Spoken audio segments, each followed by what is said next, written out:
अस्सलाम वालेकुम प्यारे दोस्तों, एक नई सच्ची कहानी के साथ हम आपको अपने चैनल पे वेलकम करते हैं। अगर आप हमारे चैनल पर नए हैं तो चैनल को सब्सक्राइब करके बेल आइकन को दबा दें,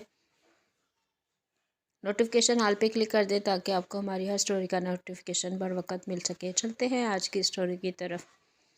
तो हमारी स्टोरी का नाम है तलाक के बाद, जिसकी 5वीं किस्त आप लोगों के साथ शेयर करने लगी हूँ। बाजी ने इस बात में सर हिला दिया। हम दोनों खड़े हो गए। मैं बाजी के साथ दरवाजे तक आया। बाजी के दरवाजे खोलने से पहले मैं एक बार फिर इसके साथ लिपट गया। बाजी भी शायद यही चाहती थी। इसने मुझे अपनी बाहों में सख्ती से जकड़ लिया और ऐसे अंदाज में जैसे फिर कभी मौका नहीं मिलेगा। इससे मुझे बाजी की महरूमी का एहसास हो गया। मैंने आहिस्तगी से बाजी को अपने से अलग किया और इसके गाल चूम कर कहा, बाजी मुझे आपकी महरूमी का एहसास हो गया है, बस थोड़ा सा सब्र करें। मुझे तो इस वक्त कह रही थी कि सब्र करो, अब खुद से सब्र नहीं हो रहा। बाजी ने कहा, मैं 1.5 साल से सब्र कर रही हूँ, लेकिन अब ज़बत का बंधन टूटता जा रहा है। मैंने कहा, इतना सब्र कर लिया है तो अब चंद दिन की बात है, मैं तुम्हारी 1.5 साल की महरूमी का अजाला कर दूंगा। बस अब जाओ, ऐसा ना हो कि अम्मी आ जाएं। बाजी मुझे हसरत से देखती हुई चली गई। मुझे बाजी पर इस वक्त बहुत तरस आया और उसकी दीवानगी देखकर सोच में पड़ गया कि इसके साथ क्या मामला हुआ है जो बाजी इस कदर अंदर से शिकस्ता है। मैं बेड पर लेटकर बाजी के बारे में सोचने लगा। इस वक्त बाजी के लिए मेरे दिल में हमदर्दी का एक समुंदर मौजूद था। मेरा बस चलता तो मैं बाजी को लेकर ऐसी जगह जाता जहां हम दोनों के सिवा और कोई ना होता, और मैं बाजी को दिन रात प्यार देता कि वो अपने गुजरे सालों की महरूमी को भूल जाती। इस तरह सोचते हुए मेरी आंख लग गई। क्योंकि मैं सहर खेज़ हूँ, इसलिए सुबह मैं जल्दी उठता हूँ। वॉशरूम में हाथ मुँह धो के बाहर निकल आया। मौसम खासा सर्द था। अभी तक सूरज नहीं निकला था। किचन में भाभी नाश्ता बना रही थी क्योंकि लाला की ड्यूटी पर जाने का वक्त हो गया था। उस वक्त सुबह के 6:30 बज रहे थे। भाभी ने मुझे आवाज़ दी, आ जाओ, नाश्ता तैयार है। मैं किचन में गया। लाला किचन में बिछे चटाई पर बैठे थे। हम दोनों भाइयों ने नाश्ता किया, जो कि हमारा रोज़ का मामूल था। थोड़ी देर बाद भाई ने मायरा को उठाया। भाभी ने, इसके स्कूल जाने का टाइम नज़दीक था। आज खिलाफ़े मामूल मायरा एक दफ़ा जगाने से उठ गई। भाभी 2-3 दफ़ा जगाती तब वो उठती। मैं किचन में था। लाला उठ के ड्यूटी पर जाने के लिए तैयार होने अपने कमरे में चला गया। तब मायरा अंदर आई। इसने दुपट्टा नहीं लिया हुआ था। मेरी नज़र बेख्तियार इसके पर जा टिकी और बावजूद कोशिश के मैं इसे नज़र हटा नहीं पाया। वो मेरी तरफ देखकर मुस्कुराई। मैं खचल सा हो गया। मैंने कहा, मायरा जानी, अब सर्दी बढ़ रही है, चादर ओढ़ा करो, नहीं तो बीमार हो जाओगी। कोई बात नहीं भाई, मेरा इलाज भी फिर तुमने ही करवाना है।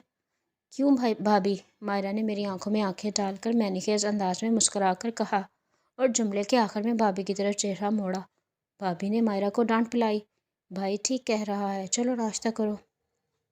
वो मेरे सामने चटाई पर बैठ गई। वो नवाला बनाने के लिए झुकी तो मेरी नज़र खुद ब खुद इसने नवाला बनाते बनाते मेरी तरफ मुस्कुरा कर देखा। मैं एकदम से गड़बड़ा गया और उठकर खड़ा हुआ। बैठो ना भाई, खड़े क्यों हो गए हो? मायरा ने कहा। इसके होंठों पर शरारत भरी मुस्कुराहट नाच रही थी। नहीं, तुम नाश्ता करो, मैं ज़रा वॉक के लिए बाहर जाता हूँ, कहकर मैं वहाँ से निकल आया। जाते जाते मेरे कानों में भाभी की आवाज़ पड़ी। वो मायरा को डांट रही थी।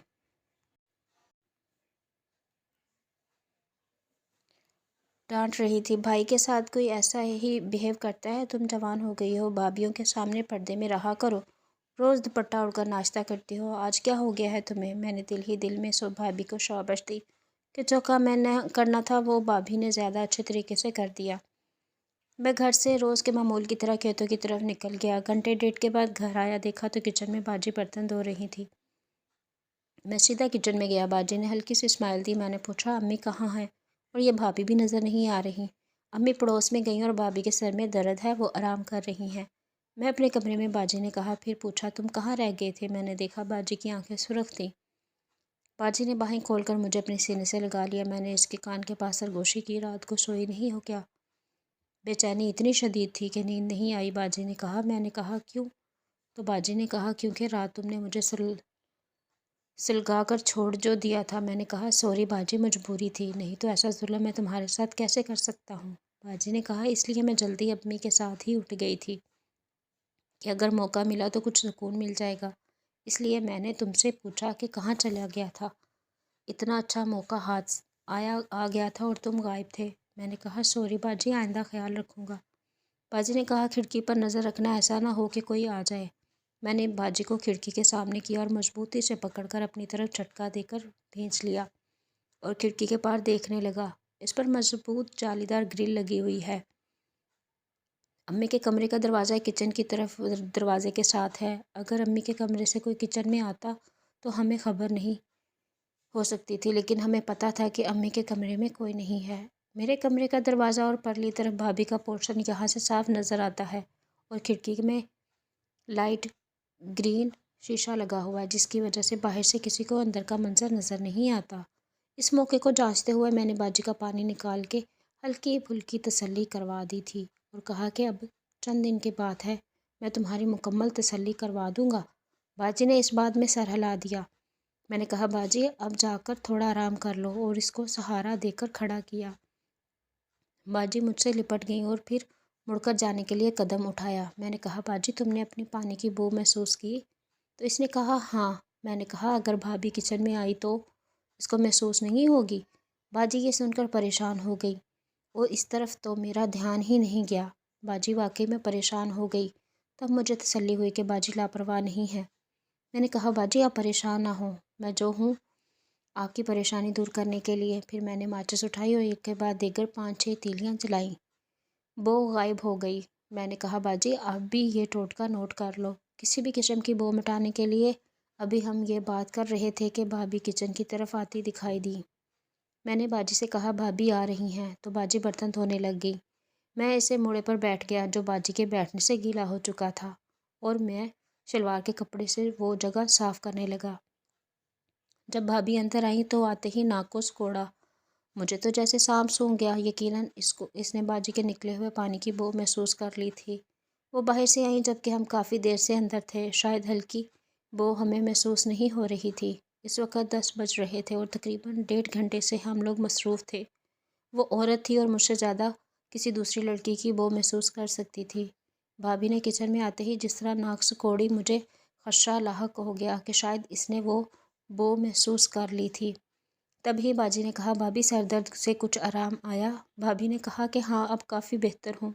پھر بولی کس چیز کی جلنے کی بو ہے؟ آپ لوگوں نے کوئی چیز جلائی ہے؟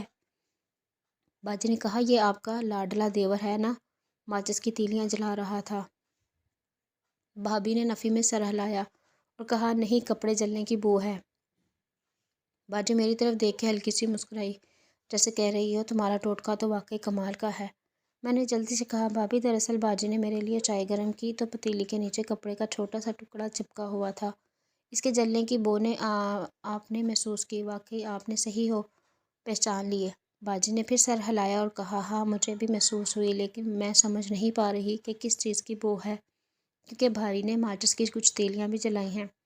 میں سمجھی کہ ماچس کی بو ہے، وہ دیکھے نیچے پڑی ہوئی ہیں۔ تب بھابھی نے کہا چائے اور ہے؟ باجی نے ہاں میں سر ہلایا اور کہا بھابھی آپ نے وہیں سے آواز دی ہوتی تو میں لے کے آ جاتی، آپ نے کیوں تکلیف کی آنے کی؟ بھابھی بولی نہیں ایسی کوئی بات نہیں، میں نے سوچا کہ تھوڑی سی چائے پی لوں تو سکون مل جائے گا۔ پھر باجی نے بھابھی کو چائے گرم کر کے دی۔ بھابھی چائے پیتے ہوئے بولی سائرہ تمہاری کوئی کپڑے میلے ہوں تو دے دو، میں نے ابھی سب کے کپڑے دھونے ہیں۔ باجی نے کہا کہ میرے میلے کپڑے نہیں ہیں، آنٹی کے گھر میں دھو لیے تھے۔ بھابھی باجی کے ساتھ باتیں کر رہی تھی جبکہ میں موڑے پر چپک کے بیٹھا ہوا تھا۔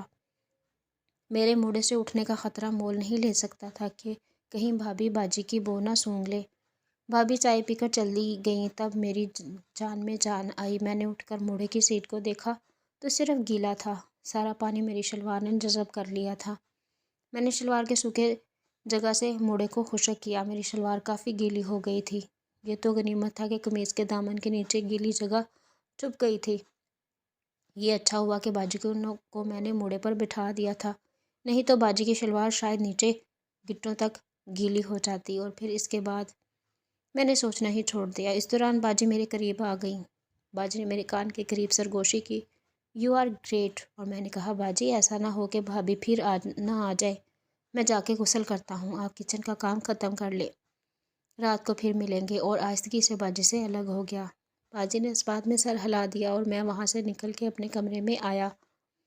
दीवार गिर से साफ इस्त्री शुदा कपड़ों का जोड़ा लेकर सीधा बाथरूम में घुस गया। नहा धो के बाहर आया तो बाजी कमरे की तरफ आती दिखाई दी।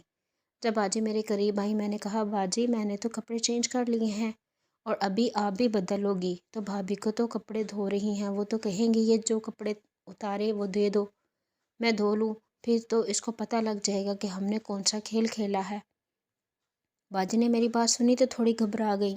बाजी ने कहा, ये तो तुमने ठीक कहा, अब क्या करें। मैंने कहा, बाजी मैं तो चुपके से निकल जाता हूँ और आप ना कपड़े मत बदलें, बस भाभी के नज़दीक मत जाएं, बस ऐसे ही किसी काम के बहाने चलती फिरती रहें ताकि आपकी शलवार सूख जाए, तब भाभी को स्मेल महसूस नहीं होगी।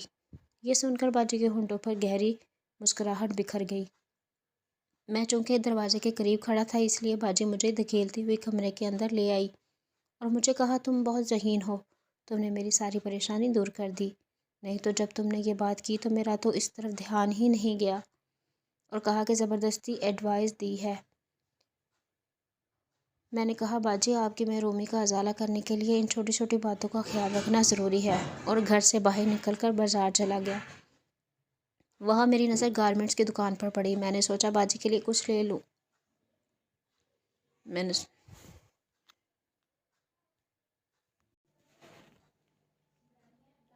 मैंने सोचा बाजी को सरप्राइज़ दूंगा। दोपहर को घर वापस आ गया। बाहर सहन में कोई नहीं था। मैं सीधा अपने कमरे में गया, लाया हुआ सामान अपने बेड के गद्दे के नीचे घुसा दिया। सोचा रात को बाजी को सरप्राइज़ दूंगा।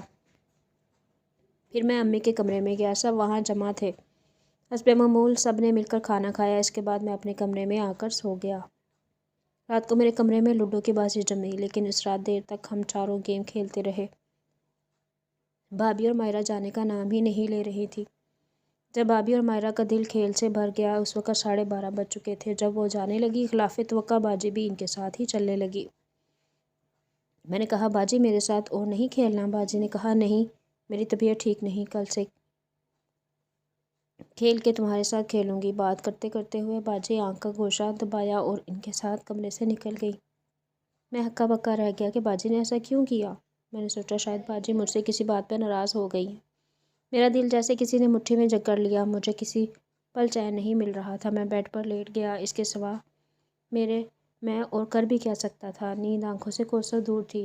दिल में तरह तरह के ख्याल आ रहे थे। सोचते सोचते सर में दर्द होने लगा। इन्हीं सोचों में घर ना जाने रात के कौन से पहर मुझे आंख लगी और मैं सो गया। तो दोस्तों, कहानी अभी जारी। उम्मीद करती हूँ आप लोगों को पसंद आएगी। अगर अच्छी लगी तो कमेंट सेक्शन में अपनी राय का इजहार कीजिएगा। दुआओं में याद रखिएगा। अल्लाह हाफिज़।